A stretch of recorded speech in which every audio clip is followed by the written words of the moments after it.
Film ഗാരേജിന്റെ ഇന്നത്തെ വിഷു ഇത് റിലീസായിട്ട് തിയേറ്ററുകളിലേക്ക് എത്തിയ സിനിമകളുടെ ബോക്സ് ഓഫീസ് റിപ്പോർട്ടുകളിലേക്ക് ഇവർക്കും സ്വാഗതം. കഴിഞ്ഞ വ്യാഴാഴ്ച തിയേറ്ററുകളിലേക്ക് എത്തിയ മലയാളം സിനിമകളാണല്ലോ വർഷങ്ങൾക്ക് ശേഷം ആവേശം. ആദ്യ ദിവസം തന്നെ ക്ലാഷ് റിലീസിൽ മികച്ച അഭിപ്രായങ്ങൾ നേടിയെടുത്തു തുടങ്ങിയ രണ്ട് സിനിമകളുടെയും 8 ദിവസത്തെ Kerala world wide collection report പുറത്തു വന്നിരിക്കുകയാണ്. അതിൽ ഫഹദിന്റെ മാസ് കോമഡി എന്റർടൈനർ സിനിമ ആവേശം എന്ന സിനിമയിലേക്ക് വരികയാണെങ്കിൽ 8ാം ദിവസമായ ഇന്നലെയും സിനിമയ്ക്ക് 3 കോടി രൂപയ്ക്ക് മുകളിൽ വേൾഡ് വൈഡ് കളക്ഷൻ നേടിയെടുക്കാനായിട്ട് കഴിഞ്ഞിരിക്കുകയാണ്.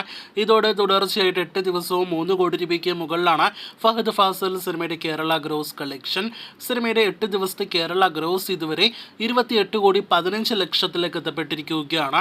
അതേസമയം വേൾഡ് വൈഡ് കളക്ഷൻ കഴിഞ്ഞ ദിവസം 60 കോടി കടന്നത് ഇപ്പോഴിത് 65 കോടി രൂപയ്ക്ക് മുകളിലേക്ക് എത്തപ്പെട്ടിരിക്കുകയാണ്. ഇനി വമ്പൻ കളക്ഷനിലേക്ക് സിനിമ പോകും എന്നതിന്റെ എല്ലാവിധ സൂചനയുമാണ് 8ാം ദിവസവും നമുക്ക് കാണാനായിട്ട് കഴിഞ്ഞിരിക്കുന്നത്. അതേസമയം മറ്റൊരു സിനിമയായ വർഷങ്ങൾക്ക് ശേഷം എന്ന സിനിമയിലേക്ക് വരികയാണെങ്കിൽ പ്രണവ്, ധ്യാൻ, കല്യാണി, നിവിൻ പോളി, അജു വർഗീസ്, ബേസിൽ ജോസഫ്, വിനീത് ശ്രീനിവാസൻ തുടങ്ങിയവരൊക്കെ അഭിനയിച്ച വിനീത് സംവിധാനം ചെയ്ത സിനിമയുടെ 8 ദിവസത്തെ കളക്ഷനിലേക്ക് വരികയാണെങ്കിൽ ആവേശം കളക്ഷനുമായിട്ട് താരതമ്യം ചെയ്യാനായിട്ട് കഴിയില്ല എങ്കിൽ പോലും മികച്ചൊരു കേരള കളക്ഷൻ ഒപ്പം തന്നെ വേൾഡ് വൈഡ് കളക്ഷൻ സിനിമ 8 ദിവസങ്ങൾ കൊണ്ട് നേടിയെടുത്തിരിക്കുകയാണ്. 50 കോടി രൂപയ്ക്ക് മുകളിൽ വേൾഡ് വൈഡ് കളക്ഷൻ 8 ദിവസങ്ങൾ കൊണ്ട് നേടിയെടുത്ത സിനിമയ്ക്ക് ഇന്നലെ വ്യാഴാഴ്ച ദിവസം പോലും കേരളത്തിൽ 1 കോടി 80 ലക്ഷത്തിന് മുകളിലെ ഗ്രോസ് കളക്ഷൻ ഉണ്ടായിരുന്നു. അങ്ങനെ കേരള ബോക്സ് ഓഫീസിൽ സിനിമയുടെ ഇതുവരെയുള്ള ഗ്രോസ് കളക്ഷൻ 21 കോടി 65 ലക്ഷത്തിലേക്ക് എത്തപ്പെട്ടിരിക്കുകയാണ്. സിനിമയുടെ വേൾഡ് വൈഡ് കളക്ഷൻ ആണെങ്കിൽ 51 കോടി രൂപയ്ക്ക് മുകളിലേക്കും എത്തപ്പെട്ടിരിക്കുകയാണ്. ഇന്ന് മുതൽ സിനിമ കൂടുതൽ വിദേശ രാജ്യങ്ങളിലും റിലീസ് ചെയ്തിരിക്കുകയാണ്.